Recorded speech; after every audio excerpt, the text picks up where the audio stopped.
We're going to be doing FAU versus Maryland prediction.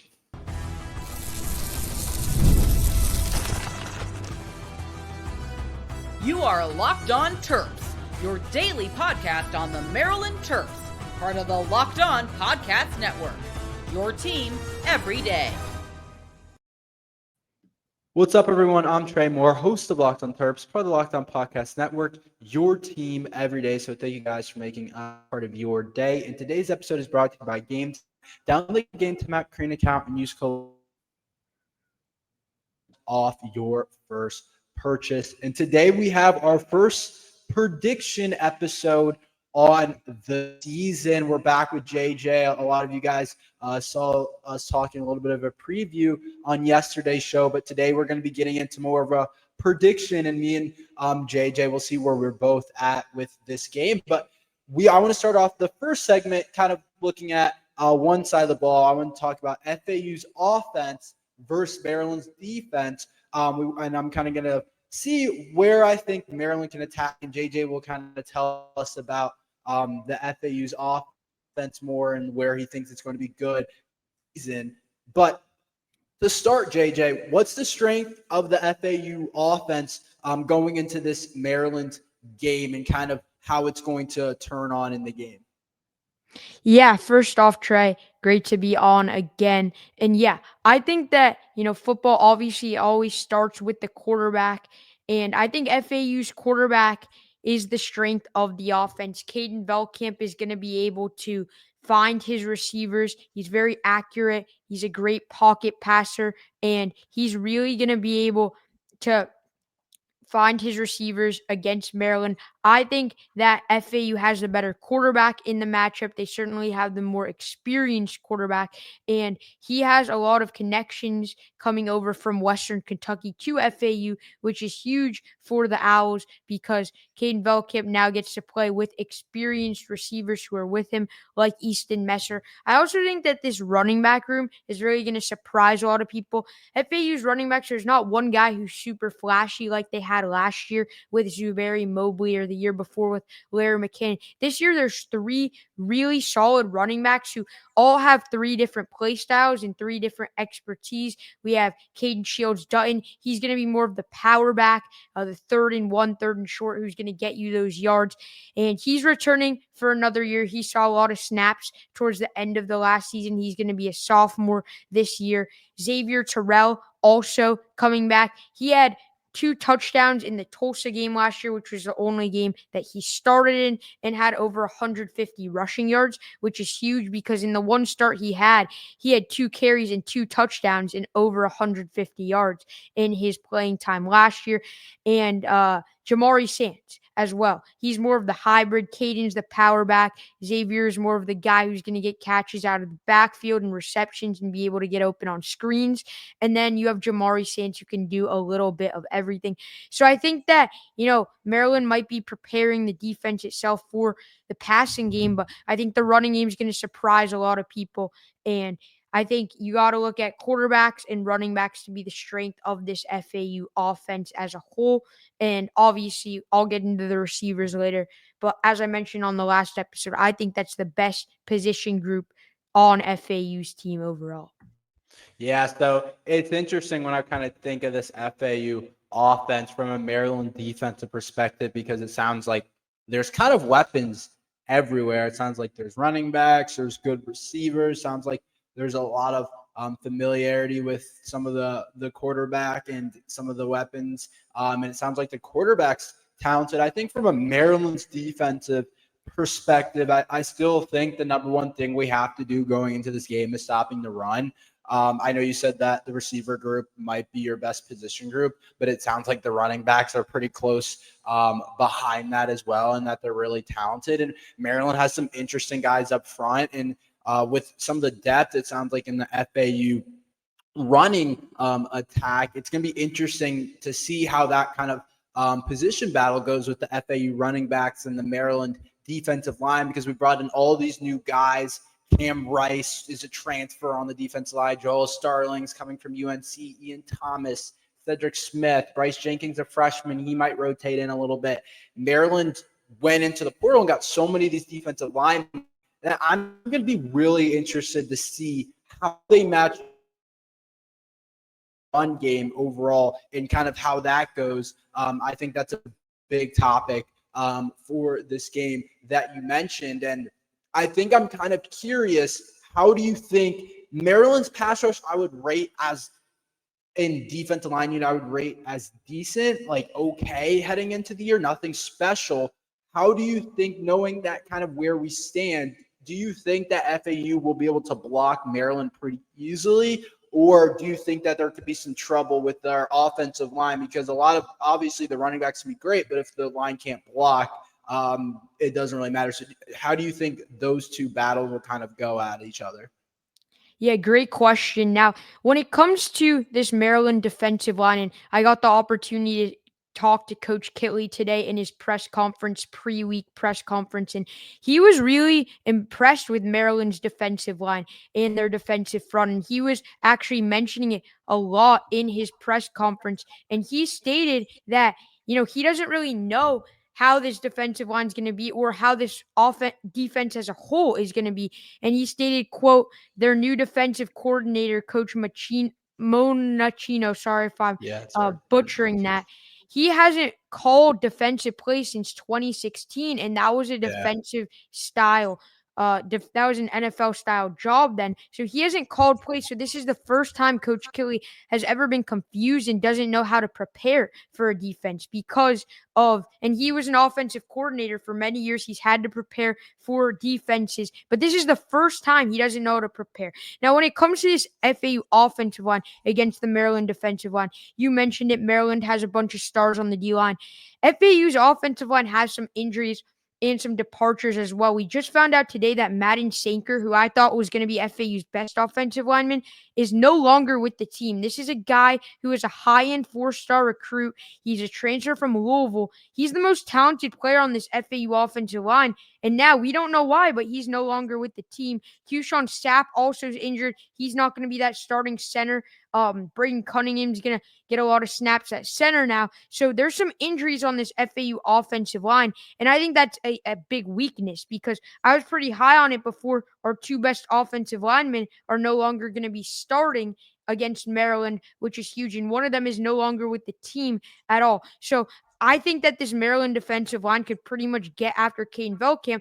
But I was watching Coach Loxley's presser, and he said that, we're going to pass rush a lot less this week because Caden Velkamp, he has a very quick release, and he gets the ball out quickly. So we don't think that, rushing some of the guys on the edge or making a lot of blitzes is going to be the game plan against FAU because of Caden Velkamp's passing style, which is quick release, getting the ball out quick, finding his targets on quick connections. And overall, I think you're going to see a lot less blitzes from this Maryland D-line, but FAU's offensive line has some major guys who won't be starting, and I think that's going to be a huge factor in Saturday's game.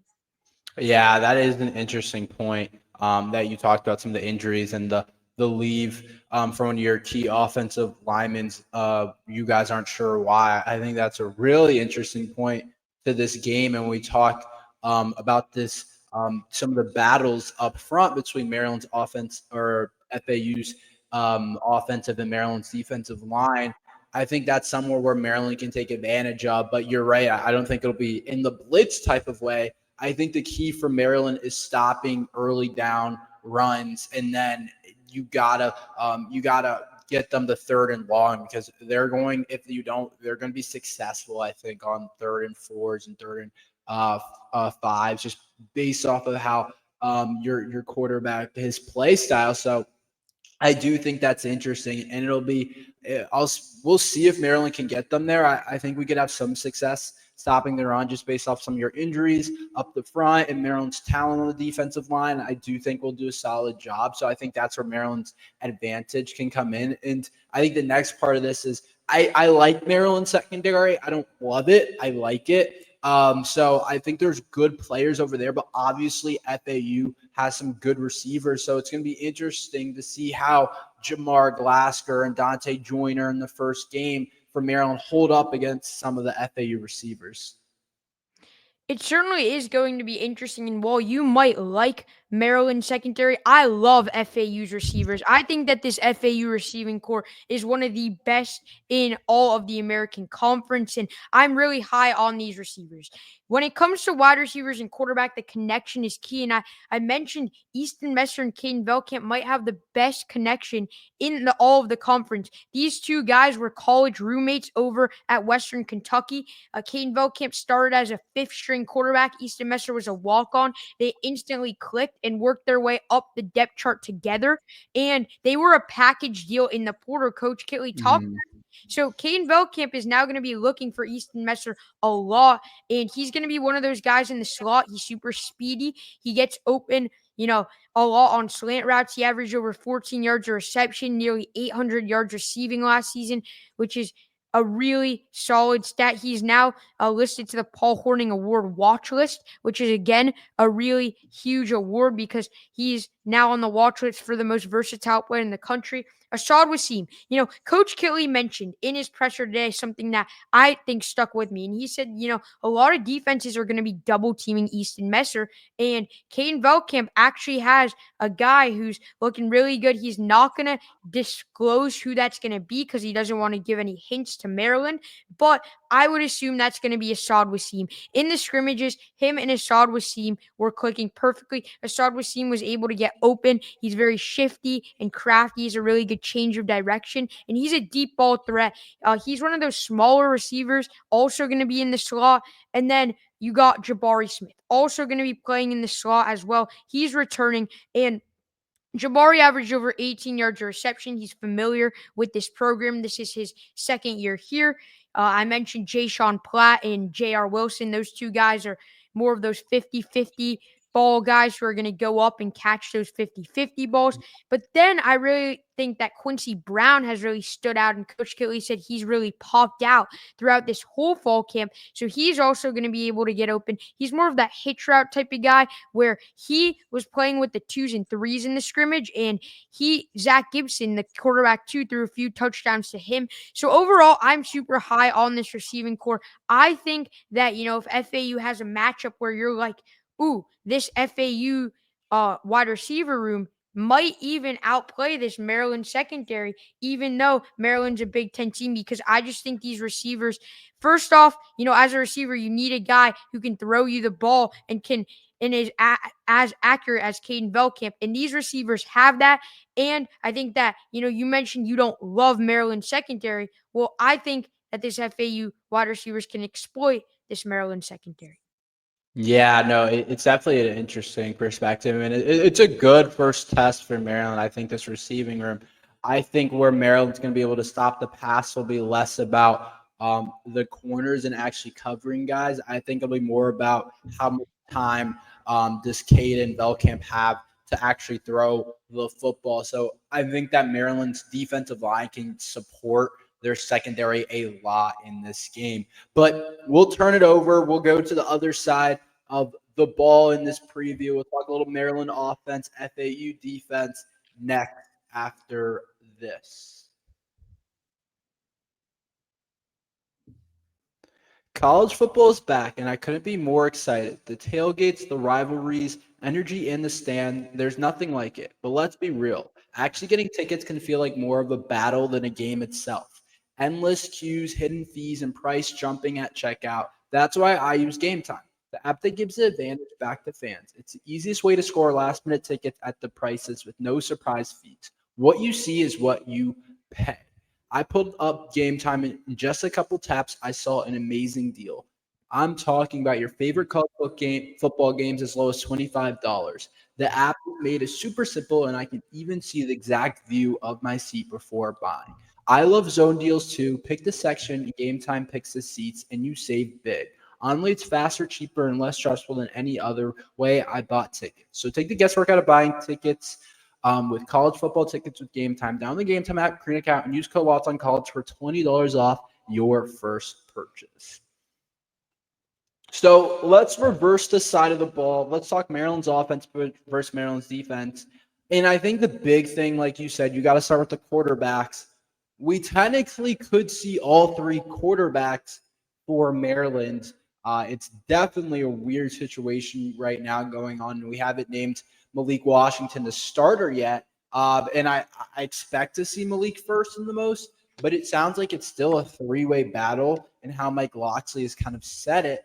And so it'll be interesting to see. I'm curious your perspective. I think that all quarterbacks can have success in different ways against the FAU defense, but I am kind of concerned about getting in a rhythm and things like that. But they're similar type of players, so I don't think the preparation's like too different from one quarterback to another. I don't think Christian's as mobile as Justin and Malik, but I'm kind of curious in your perspective, can you see when we're talking about the game, kind of predicting, can you see it being troubling, or do you think it's an advantage that we're playing three different guys? Yeah, and in Coach Locksley's presser today, he stated he knows who the quarterback's going to be, but he doesn't want to let the media know, and that's because he doesn't want FAU to know who the quarterback is. I think he doesn't want to let Brett Dewars, the defensive coordinator, scheme up a game plan for that quarterback. These three guys are, very different play styles. Malik with that rushing ability and dual threat, and Coach Locksley was talking about his maturity itself. And then Christian Martin as well. I would say I'm not as experienced on the Maryland quarterbacks as you, but he might be a little less mobile than what Yeah, Malik he is. And is. yeah, so if I'm FAU right now, I don't know too much about the quarterbacks themselves, but I want to play the true freshman. I want this defensive line to be able to, get after this true freshman. This is his first time, although he was a high-end four-star recruit, first time playing a college game. It's a different level now, and I'd rather play him than the other experienced guys in the room, even with his mobile abilities and the way that he's able to escape the pocket and use his dual threat abilities. But if I'm FAU's defensive line, I think that this defensive line has a really good matchup against Maryland's offensive line because I'm so high on the interior defensive line. When you have a guy like CJ Doggett, who is one of the best players in all of his conference last year at Ohio, he was able to get 4 sacks last year and get over 20 tackles, which is huge as a defensive lineman to get multiple sacks last year, 4 sacks in 12 games, which is, again, really huge. Bryce Langston returning. He was picked to go to media days. This interior defensive lineman has a lot of leaders on the outside. Wilkie Denaud coming back. If you don't know Wilkie Denaud's name by now and you're Maryland, well, you're going to know it because he has really been able to get after Caden Veldkamp all of the scrimmages, all of fall camp. Deshaun Batiste, he's transferring from Tulane. So, he has experience with a winning program at Tulane where they won double-digit games each of the last 2 years. And then, on the edge, I also like you got, 2 guys. You got Wright as well. And again, Wilkie Denaud's going to really be able to get after Malik Washington. Coach mentioned Josh Roberts at left edge is going to get some playing time as well. So I think that this FAU defensive line is going to be huge when it comes to this defense. And, again, I don't know too much about all three of the quarterbacks, but I do know that I want to play the true freshman. And first start ever if FAU's experienced defensive line, because every single player that's starting is going to be a veteran player, and you going up against a freshman. Yeah, no, I can see your perspective on that. I think I see it differently. I think Malik's the best quarterback in that room. I think you have other two guys that have a little bit more experience, but neither of the two guys, the other guys, Justin or Christian Martin, neither of them have played either. I think Malik's the best guy. And I think he's a special talent. I'd be interested to see. You mentioned in Thursday's episode that you didn't love the FAU secondary in the corner room and things like that, and you thought Maryland could take advantage of that. I'm wondering if I think Maryland's receiver is Jaleel Farouk coming from Oklahoma, even though he's injured last year. He's been really good in the past. Octavian Smith is just due for a step up with what we've seen Maryland receivers do. I think that's the place Maryland can have the advantage is in the receiving room and Malik or whoever it is throwing them the ball. I think Maryland can have an advantage there. I think that'll be a really big part of this game is Maryland potentially picking up a couple big plays down the field that kind of alters how the game goes. But I'm curious to see kind of what you think about that. Yeah, you said it perfectly there. The secondary is the weakest part of this FAU defense as a whole. I really like the linebacker room, but when it comes to the actual corners and safeties, that's where there's a lot of question marks. Uh, Coach mentioned Zion Parrott's going to be starting at strong safety. That's a true freshman guy. He's a 3-star recruit that we're trusting to start at strong safety. Derek Rogers is going to be one of those key cornerbacks, going to be playing there at corner. You do return a guy in Wendell Fillard, but again, this Maryland wide receiver room and the weapons that they have could definitely take advantage of this FAU secondary because it's not that experienced. You're starting a true freshman. Everyone other than Wendell Fillard, is not experienced at all in the secondary. Sweeney, again, he's not experienced. This is his second year after transferring from Liberty. And I think overall, you got a guy in Octavian Smith who's really speedy Yeah. on the outside. Dorian Fleming hopefully will be able to play man and put a linebacker on him instead of trusting one of our guys in the secondary to do that.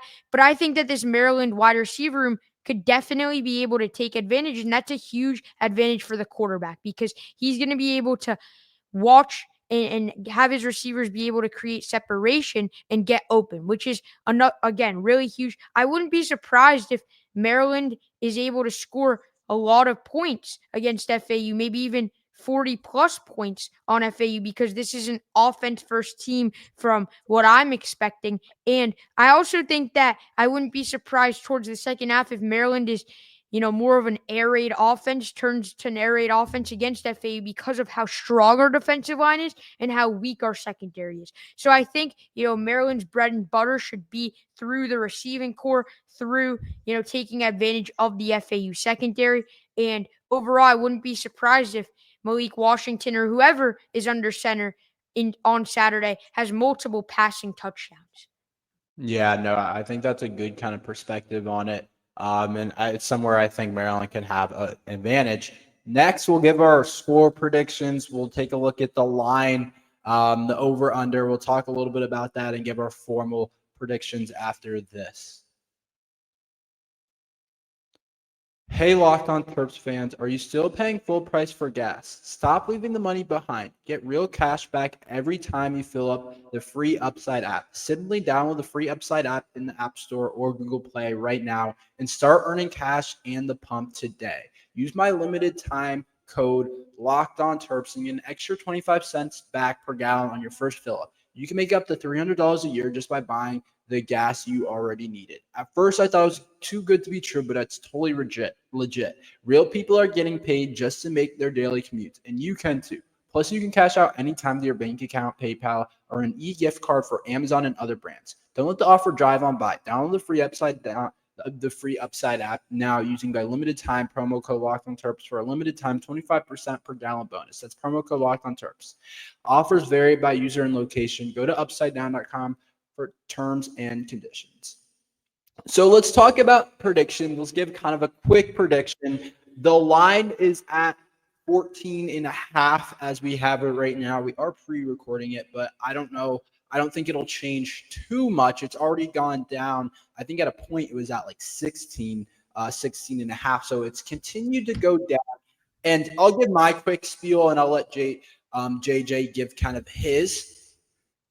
With I'm at this game, I think Maryland wins, but I think FAU covers. I think there's a lot of new with Maryland. There's a lot of new transfers and a lot of new spots, but I think we can throw the football in FAU, like you mentioned. And I'm not positive their offensive line is going to be able to hold up or they can take advantage of some of their threats. FAU can take advantage of some of their threats on the outside. I do think this is a really good first game. I think it's going to be closer than a lot of people think. I think it could end up being a one-score game. It can be a battle with some of the inexperience that Maryland has versus FAU, who has some guys in some spots that you feel pretty good about, and they definitely have talent like Caden, the quarterback, some of the weapons, your running backs, your linebackers that you talked about, where it's going to be a close game. But I do think Maryland pulls it out, especially being at home. I think that's a huge part of this where we haven't really talked about it. But Maryland being at home, I think, pulls this game out. but I do think FAU covers. Yeah, no, that's definitely a very possible scenario. The line opened at 17.5 and now it's down to 14.5. So again, the money's on FAU right now. And I do want to say this, when it comes to this FAU program against Big Ten teams, they historically have done very well. They beat Minnesota a few years ago. And then when you look at the last three Big Ten teams that FAU has played, you go last year against Michigan State. They kept it within 6 points. The year before against Illinois, it was also 6 points against Illinois. And then the year before that, this is a Purdue team that made the Big Ten championship, won the Big Ten West. They kept it to 2 points. So in FAU's last three Big Ten teams that they faced, in the last Big Ten opponents, they have lost by just an average of 4 points. And that excludes the Minnesota win. So they historically, this program within the last few years is able to play up to competition and play close games. So I also agree with you that this FAU team is going to cover. Now, when it comes to this game itself, there's so much unknown. 56 new players on the FAU roster. You guys don't know who your quarterback's going to be. I could be completely wrong. Maryland could win this game by 30 plus. I definitely think that that's possible if they play a really good game, because I don't know how this FAU team is going to be. But realistically, I think FAU is able to keep it close. Historically, they've been able to keep it very close with Maryland. And I want to pick the upset, but there's too much that's unexpected for me. And I think that, this game, no matter who wins, it's going to be within a touchdown. And I'll leave it at that. On my personal podcast, I said FAU is going to win this game by 3 points there at the end. I think if they play a really good game, they'll be able to pull off the upset. I think they have the better quarterback in this matchup. I think they have the better receiving core in this game. And if their secondary or offensive line can play, just a little bit better than we expect, I think that could make the difference, because those are the two weakest position groups. So overall, I like the Owls. I think it's going to be around a 27-24 type of game. I think, Maryland could definitely score a few touchdowns. But again, there's so much unexpected, and I wouldn't be surprised if Maryland wins this game by a lot. But you probably have the more sensible take where FAU covers, it's within single digits, but Maryland wins. Yeah, that's kind of how I see it. And I agree with you on a lot of it, because I do think there's a lot of stuff that pops on this FAU roster, but I don't think FAU's team is as complete as Maryland from top to bottom. And I do think if Malik's running out there, I think he'll surprise a lot of people. And I think the expectations are already really high, but could surprise people even of what he can do. So my final score prediction, I think I'm at 28-24. I'll say that, and I'll say it's a close game. I just think Maryland, I just think it's going to be close. Like, I don't think the talent gap's crazy, but I do think there's a little bit of a gap. I think Maryland pulls it off, has some offensive success, but it's a pretty even back and forth ball game. But that's kind of what I'll go with. But thanks, JJ, for coming on for 2 straight days, and we'll see how the game goes. But where can we find you, JJ? Yeah, guys, you guys can find me over on X at JJ Metz FAU. That's going to be the primary source of content. But also make sure on YouTube to follow FAU_Night_Owls. FAU Night Owls is the channel. And we are a newer channel covering FAU. Sorry about that. But we just started out a few weeks ago, but we are going to be bringing you content daily now. We've been producing daily podcasts, and we're going to be live actually from the FAU versus Maryland game. I won't be live, but 2 other guys on our website will be live. So if you can't catch the game, if you can't watch it, you can listen there. I'll be up in College Park, so excited for that. But overall, very excited for the game, for the season to start, and it should be a really fun one. So again, thank you so much for having me on, Tre. Yeah, of course. And you guys all go check out JJ stuff. But that's all we have for today. Thank you guys for listening to Locked on Terps. Make sure you like and subscribe. We're here every day talking Maryland football and basketball. But thank you for listening to Locked on Terps.